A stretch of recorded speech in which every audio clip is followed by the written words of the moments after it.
بڑی اہم بات ہے جس کی سمجھ اکثر لوگوں کو نہیں آتی، اگرچہ وہ ڈگریاں رکھتے ہیں، دانش میں پہچانے جاتے ہیں، دنیا میں ان کی عقل و دانش کا لوہا مانا جاتا ہے، لیکن یہ یقین کتنے کم لوگوں کو نصیب ہے کہ تمام مخلوقات کا رزق اللہ سبحانہ و تعالیٰ کے ذمہ ہے۔ ہر کوئی یہ سمجھتا ہے کہ رزق میری محنت سے مجھے ملے گا۔ نو ڈاؤٹ محنت کرنے کی تو ضرورت ہے۔ لوگ یہ سمجھتے ہیں ڈگری ملی تو رزق ملے گا، پھر انگوٹھا چھاپ فیکٹریوں کے مالک ہیں اور ڈگریاں رکھنے والے بے روزگار پھرتے ہیں۔ اس وقت کسی کو خیال نہیں آتا، اس وقت کسی کو یہ سوچ نہیں آتی کہ اس کا رزق اس کی ڈگری کے ساتھ وابستہ کیوں نہیں ہے۔ آئیے دیکھتے ہیں رب العزت اس بارے میں کیا ارشاد فرماتے ہیں۔ وَمَا مِن دَابَّةٍ فِي الْأَرْضِ إِلَّا عَلَى اللَّهِ رِزْقُهَا وَيَعْلَمُ مُسْتَقَرَّهَا وَمُسْتَوْدَعَهَا كُلٌّ فِي كِتَابٍ مُبِينٍ۔ زمین میں چلنے والا کوئی جاندار نہیں مگر اس کا رزق اللہ تعالیٰ کے ذمے ہے، اور وہ اس کے ٹھہرنے کی جگہ کو بھی جانتا ہے اور اس کے سونپے جانے کی جگہ کو بھی۔ سب کچھ ایک واضح کتاب میں ہے۔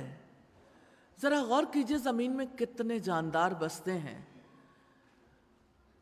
جانور، پرندے، سمندری مخلوق، ہر کوئی جب صبح ہوتی ہے بھوکا ہوتا ہے۔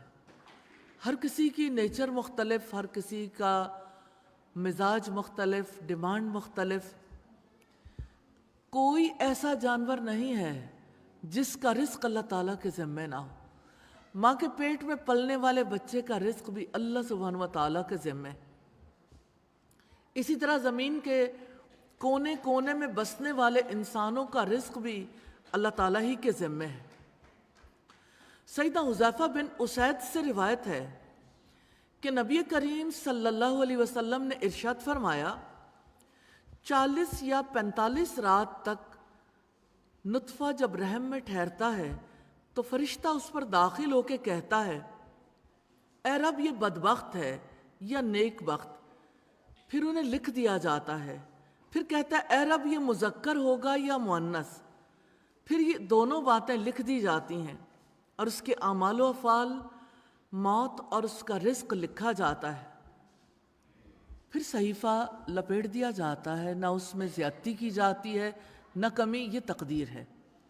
اللہ سبحانہ و تعالیٰ نے کسی کی پیدائش سے پہلے جب انسان گوشت کی حالت میں نہیں ہوتا، سوچئے نطفے کی حالت سے وہ ابھی جمے میں خون کی صورت میں، تقدیر پہلے سے لکھ دی گئی۔ انسانوں اور جانوروں کی ضروریات مختلف نوعیت کی ہیں، مختلف غذائیں کھاتے ہیں، اس کے باوجود اللہ سبحانہ و تعالیٰ ہر ایک کو اس کا رزق پہنچاتا ہے۔ سوال یہ پیدا ہوتا ہے انسان کو یقین کیوں نہیں آتا؟ اس لیے کہ انسان سوچتا نہیں ہے، غور و فکر نہیں کرتا، اس لیے اسے اللہ سبحانہ و تعالیٰ کی قدرت پر یقین نہیں آتا۔ اللہ تعالیٰ جانتا ہے کہ اس نے کس ماں کے پیٹ میں جنم لیا، اللہ تعالیٰ جانتا ہے کہ اس نے کس قبر میں جانا ہے۔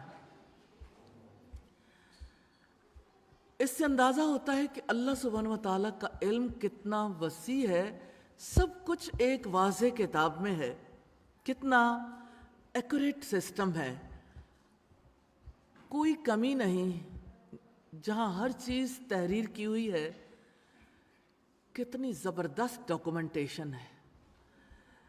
انسان اللہ تعالیٰ کے علم کو اپنی محدود سوچ میں لانا چاہے تو کانپ اٹھتا ہے، رونگٹے کھڑے ہو جاتے ہیں۔ اس کے علم کے تصور سے ہی انسان عاجز آ جاتا ہے۔ انسان جتنا غور کرتا چلا جاتا ہے، اللہ سبحانہ و تعالیٰ کی عبادت پر راضی ہو جاتا ہے۔ یقین اسی طرح انسان کے دل کے اندر آتا ہے، ایک لفظ کے ساتھ یقین اندر نہیں اترتا۔ یقین کے لیے تفکر ضروری ہے، اسی لیے رب العزت نے حکم دیا ہے غور و فکر کا، افلا یتدبرون القرآن، کیا وہ قرآن میں غور و فکر نہیں کرتے؟ ام علی قلوب اقفالها، یا ان کے دلوں پر تالے پڑے ہوئے ہیں۔ وَهُوَ الَّذِي خَلَقَ السَّمَاوَاتِ وَالْأَرْضَ فِي سِتَّةِ أَيَّامٍ،